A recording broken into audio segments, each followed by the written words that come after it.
freaking gosh, I just freaking shot a giant.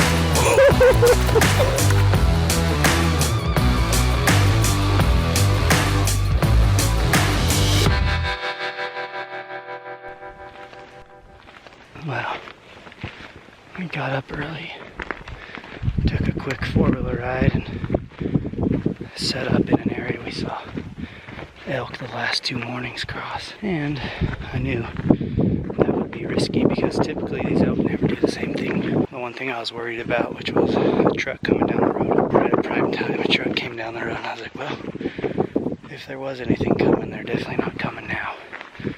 So we're gonna go do what we do best and just get high in glass. I don't really have time for anything else. They're not calling, so we just gotta find them and go from there. So that's the plan. A little windy, could get stormy. I have a feeling it's gonna be a slow morning, but we're not giving up yet. Just gonna glass off this ridge to see if we can't pick something. Trying to slip up to find a bed. Good morning from Boise, Idaho. I'm at my parents' house this morning. Did a little stopover on our drive home from Bend. Just walking down memory lane. New Mexico, Oregon. It's my dad's black bear from up my favorite place in the world in Oregon. A couple skulls from Texas. Whitetail hunt with Pops, if you guys remember those javelina. Cool little cellar they converted. Kind of hard to see. See if I can lighten it up here. Anyways, that's a frame after having an article published in Extreme Elk magazine I did for him a few years back. So we're getting packed up, headed to Salt Lake. I kind of screwed up on the dates. We're leaving to go to Montana faster than I expected. So I gotta run home, get packed up. There's a caribou from Ontario, Quebec, Canada. 1995, before all the people used to go, right, Dad? Yep, there was a million caribou up there. One of my favorite memories. This was the elk my dad killed on the hunt that I killed an elk, and we met Casey for the very first time. It's a cool bull. Got great fronts.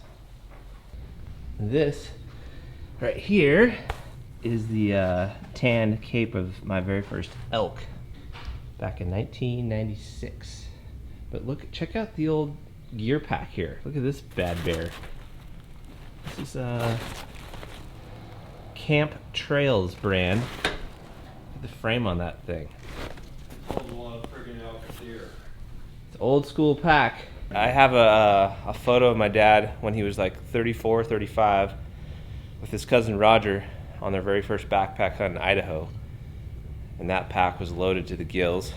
It's crazy to see how technology has evolved over the last 20, 25 years, and how lucky we are.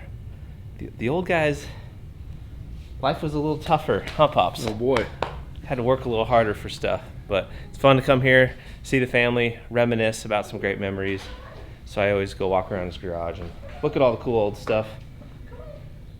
All the antlers that are up there. That's a cool one from my grandpa, his moose.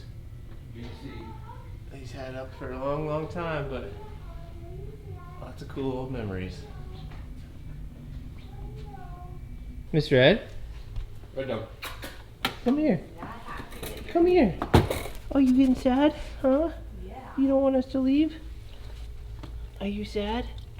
She's giving you that's the cold shoulder. Are you giving me the cold shoulder? Come here. Come here. It's my parents' dog. She's Miss Red. She's about the sweetest dog in the world. She gets a little sad though when we leave. Anyways, we are loaded up, headed back north to Salt Lake. Just in time to turn around, drive to Casey's house, and meet the guys from Born and Raised. So it's going to be a quick turn. And Cody's already sending me messages this morning about shopping lists of things he needs. New socks, some instant chai latte coffee things that he ran out of at REI. I'm like, dude, I have my own things to worry about there, Code Man.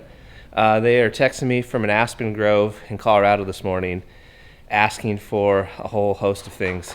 So if I have time, I'll help them out. But otherwise, it's going to be busy.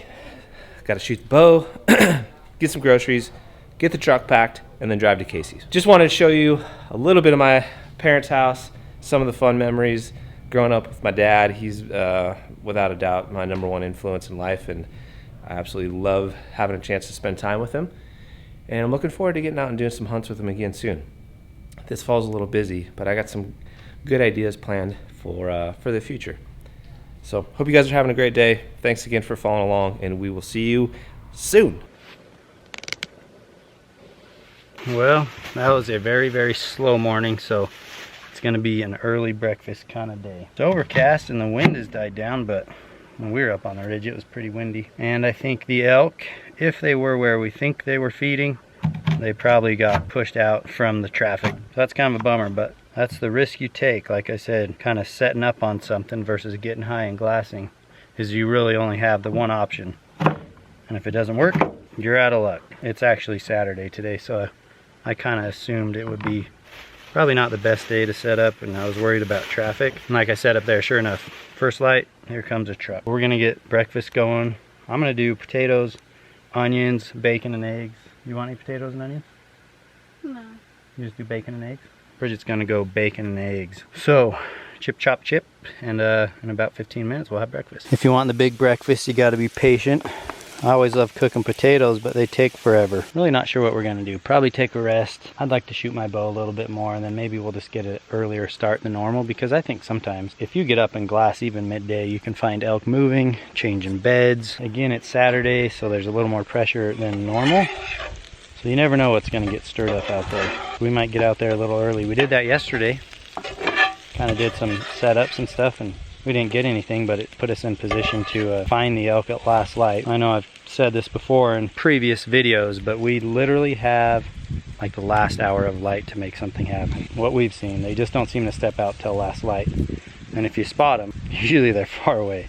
You just gotta try to make a move.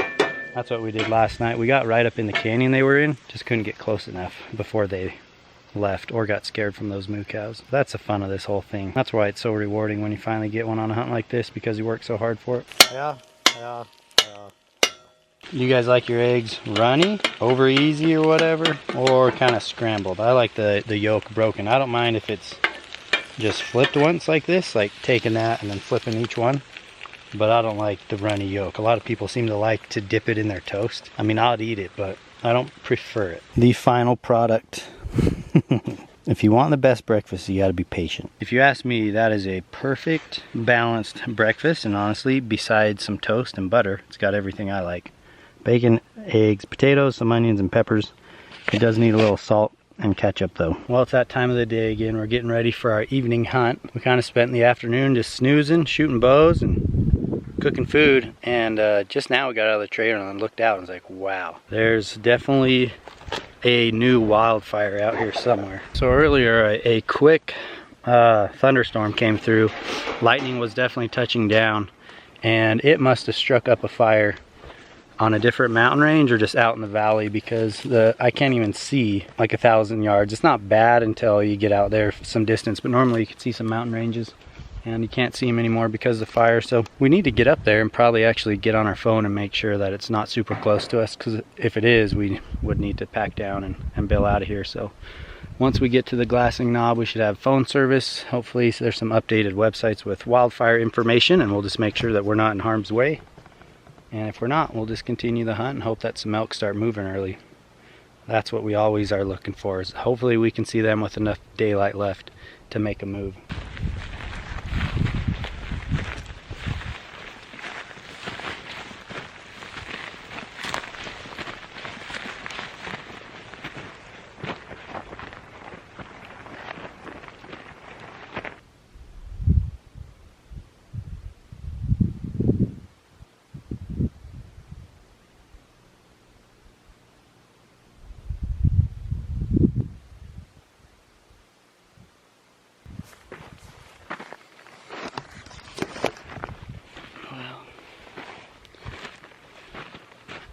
My guess is we won't see anything move until last light, so we're definitely here plenty early, trying to get lucky.